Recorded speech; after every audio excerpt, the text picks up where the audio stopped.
The time has just gone 7 minutes to 10 as we head towards closure on this morning's edition of News and Views.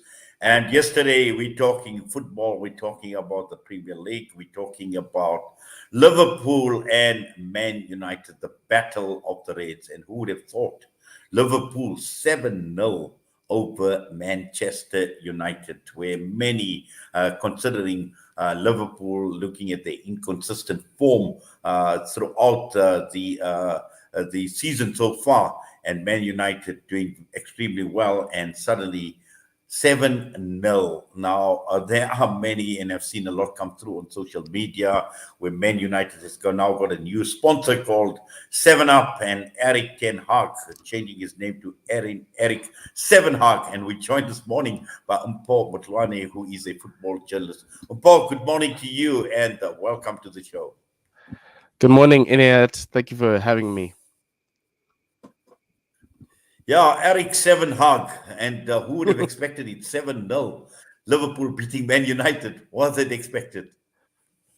Look, it wasn't expected. I think Liverpool have won 4 in a row, and winning yesterday was 5 in a row in the Premier League. But you kind of thought that they were up and down, and you kind of felt that Manchester United had a lot more answers and ability to be able to put Liverpool under pressure early on.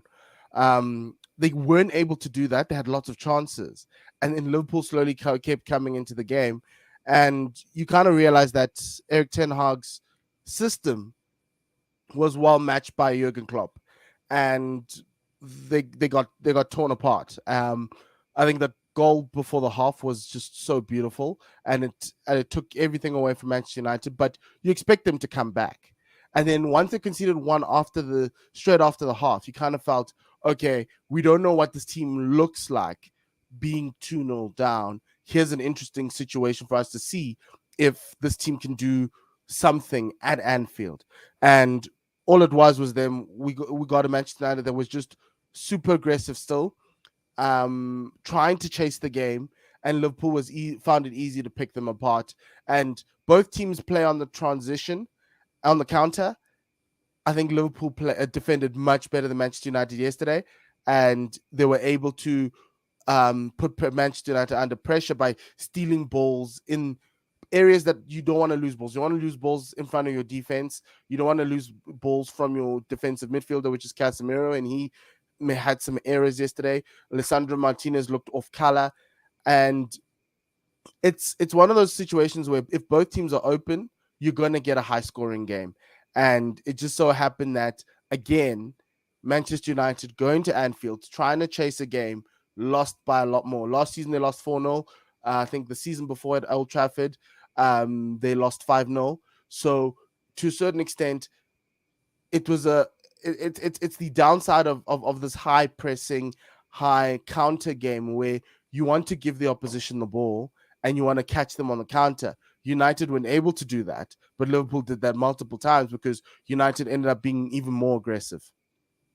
Yes, but also, Paul, was it a case of Liverpool being exceptional as a team, as a complete team effort, and on the other side, Man United just coming off at the seams, coming apart at the seams? And you mentioned some of the individuals. You spoke about Martinez, Casemiro, and also people like, for instance, Marcus Rashford, who didn't come to the party. And we've seen with Bruno Fernandes, all the antiques, and he's come under heavy criticism for all that was playing out. Look, Liverpool played really well. They kept to the game plan. They kept to their structure. Everyone's complained about Liverpool's defense all season. This was the best showing that they had to silence Marcus Rashford, to stop that long ball in over the top, or that ball coming in from Bruno to Marcus Rashford was just expert. Fabinho played really well. And you got a Liverpool team that is now on a roll. They feeling good. They're playing good. They came up against the Manchester United team, which gave up in that second half. I don't know why they gave up, but they did. And to a certain extent, with Manchester United, there was always that chance for you to be like, look, guys, kick the ball over the top. Let Marcus run onto it. Let's see what this high line for Liverpool does. We never got that in that second half. And I kind of felt that that's what kind of was the difference between the two teams. One team stopped being creative going forward, and trying to look for the opportunity, whereas the other team were rolling back the years. They were playing like the Liverpool of old, and they've had a bad season up until now, but they look really good right now. Very, very good. Well, well, just looking at the two teams, and we know United were gaining momentum and they were coming very, very strong, actually. And Liverpool, on the other hand, starting to basically gain momentum. What does this actually mean? Because we know that the top four, in fact, at least if we're looking at Man City and Arsenal, possibly it may be a foregone conclusion that they will qualify for Mhm. Champions League next year, but third and fourth. And what does this actually mean for these last two positions? Well, look, with Tottenham losing, and obviously Liverpool beating Manchester United in a six-pointer, it brings Liverpool back into that conversation. Everyone was talking about top six. They could make top six. Now they can make top four. They've got a tough run of games. They've got City. They've got Arsenal. They also still have to play Tottenham. But if they're playing the way they're playing now, they could get something out of those games and put the momentum back into that top four race. Spurs are looking very, very shaky. Newcastle are look on a downward trajectory, and Manchester United, obviously this car has stalled somewhere on the highway. They need to try restart it on midweek against Betis, and then next weekend. But it gives Liverpool renewed momentum and renewed hope that they can make a top four run and make champions again. The injuries seemingly have now stopped. Now they've got their best 11 on the field with Konate, with Virgil van Dijk, who's back, and they look much better. And it's five in a row. Let's see how far they can take it. Well, we know it's the EPL is a very long season, and it does take its toll on teams. It takes its toll on players, and we've seen even with Arsenal, where Arsenal had lost one, and then suddenly it was three in a row. And for a team like Man United, a 7-0 drubbing, a hiding of all sorts that they have got to come back and pick up the pieces. Sometimes it's not easy. It isn't, but I think they've got a free hit over the week, midweek. They play Real Betis in the Europa League, and I think with the way they've been playing, they can come back and make a statement against them to kind of kill the bad vibes of what Liverpool did to them on Sunday. It's really hard if you're not playing Europa League football and you have to wait an entire week in order for you to play again. And I think that's what Arsenal struggled with early on when they started losing, was that they had to wait an entire 6 days, 7 days to kind of see if they can't get this train back on the tracks. Manchester United have 4 days. They go to Betis. If they win there, and they should, and handsomely, the fan base is going to be quiet and down. Everyone's going to be calm. They'll feel good going into Sunday next week.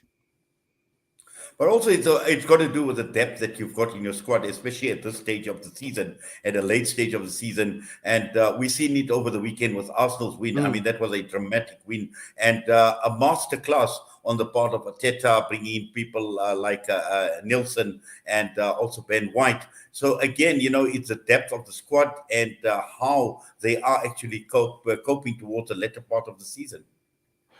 Yes, that's true, and that's where Manchester United are struggling at this point in time. They don't have that depth that Eric Ten Hag wants to get them through.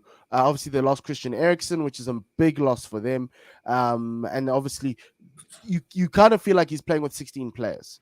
It's the 11, and there's 5 players that he'll put on. There's some academy players coming in who are looking good, but outside of that, they didn't use the window well because they were trying to sell the club. And so it hasn't been the most ideal situation for them. But for the fact of where they are right now with the resources they have, they can be very proud of that and look at this as a anomaly rather than something that's going to be a precursor. What we're saying here is it could be a precursor to some other things, because if you don't have that squad depth, you could find yourself wanting like you were last night. And just should Arsenal and Man City be concerned about Liverpool and this resurgence in form, and also in terms of how this could possibly impact the final outcome as to who would be the champions? And well, most definitely, Liverpool are going to be playing spoiler.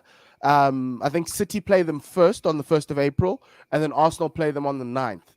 So Liverpool will be wanting to, play spoiler to either to one of those two, because there's a 5 point gap at the top.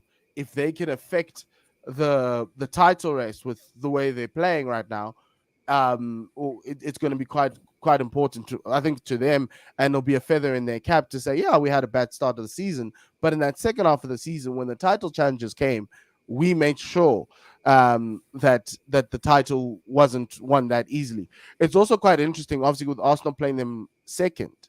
If Manchester City slip up against Liverpool, you kind of feel like Arsenal's going to see that game as a free hit at Anfield, and in sense that the lead could be 8 points, and they can be like, okay, fine, we can lose this game, or we can go out and win the league at Anfield and close out everything else. So there's a lot of dynamics going along in this Premier League over the next 3-4 weeks, and it's going to be quite interesting to see. Well, it's almost a foregone conclusion that Liverpool is out of the Champions League. So they've got a lot to play for in making sure that they get into the top four. But Mpho, just finally, I know you're a Gunners fan. I'm a Gunners fan. What do you think? What are our chances? I'm starting to believe, slowly but surely, starting to believe. I think the game on Saturday was one where I was happy to take the draw, but you kind of felt there was something in it. And if they can score goals like that in the last minute, it gives your opponents watching you, um, a lot more. It gives your title race more credentials, and your opponents watching you know that you're not going to give up without a fight. And normally, Arsenal over the past 20 years have just given up when you're 2-0 down. Now, this team, totally different. They are Well, young, let's end off. but they play different football. Well, let's end off by saying, "Go Gunners, go!" Go Gunners, go. Mpho, thank you very much for that and for your time with us this morning. We wish you all the best. Thank you very much, Annette. Well, that brings us to the end of this morning's edition of News and Views. Once again, it's been wonderful standing in for Julie Ali. We wish her well, and hopefully that it's not too serious an injury that she has suffered as a result of the fall. We continue making dua that Allah grant her complete shifa, inshallah. And with that, I'm signing off. It's been wonderful being in your company from myself and the team. Assalamu alaikum wa rahmatullahi wa barakatuh.